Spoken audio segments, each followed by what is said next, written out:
2021, l'anno che si è appena chiuso, com'è stata per gli associati di Confapi, Venezia e Treviso?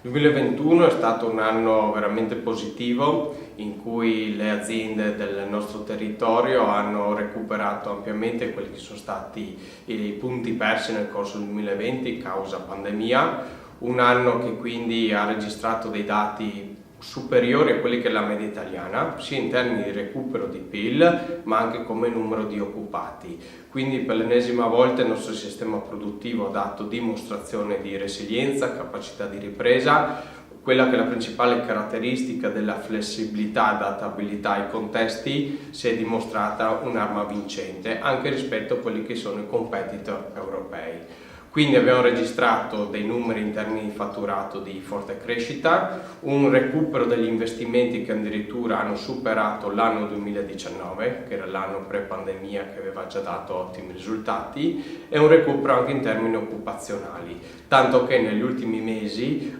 tutte le nostre aziende ci hanno addirittura evidenziato il problema di non trovare manodopera aggiuntiva da inserire nelle proprie strutture. Ecco, questo è un altro grande problema di cui tratteremo nei prossimi TG Plus Focus, ma a livello associativo, proprio di Confapi, l'anno 2021 come è stato?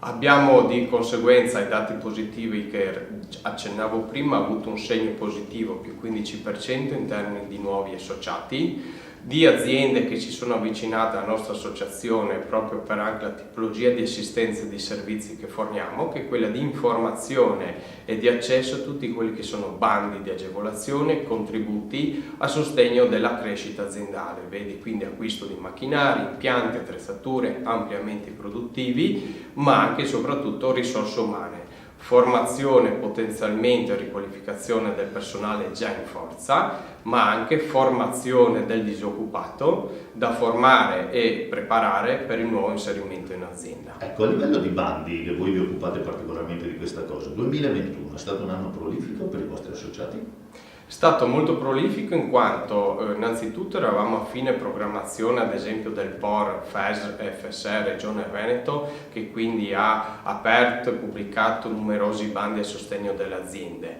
ma anche le forme di sostegno a livello nazionale, vedi anche in transizione 4.0 ha potenziato questo tipo di proposta.